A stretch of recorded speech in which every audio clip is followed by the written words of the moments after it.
কি বিয়া করলি বাবা মদন, 14 গোষ্ঠী খাওয়াইলি সদন। কয় এটার মানে কি জানেননি? যে এক লোকে বউ দেখতে দেখতে মনে করেন ঘটককে হয়রান বানাই নিচ্ছে। তো ঘটক লাগ কইরা তার এক ছেলেরে মেয়ে সাজায়া দেখাইছে। দেখানোর পরে তার তো পছন্দ হয়েছে, হওয়ার পরে এটা বিয়া করছে। বিয়া করার পরে যখন বাসর রাত করতে গেছে না, তখন তাও ছেলে সেও ছেলে, এক ছেলেরে দিছে কাম করিয়া।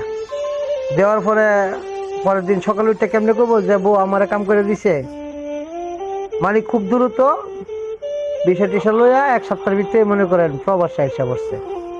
আইসা আর বাড়িতে খবর টবর নেয় না। তখন বউ চিন্তা করছে কিরে এর কাছে বিয়া বইলাম, তাই কিন্তু সাপ পাইলাম না, বিয়ার ঠিকঠাক বিচারটা করে নেই। বিয়া কইতাছে আম্মা তাই ওই রুজিনারে দেন না, আমার লগে থাকতো।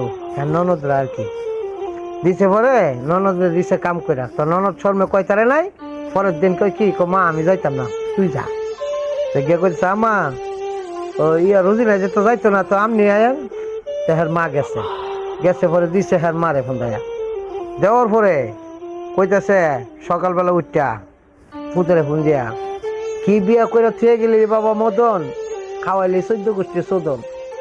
কইস না গো মা দুঃখের কথা, আইজ জানে আমার হুগার ব্যথা।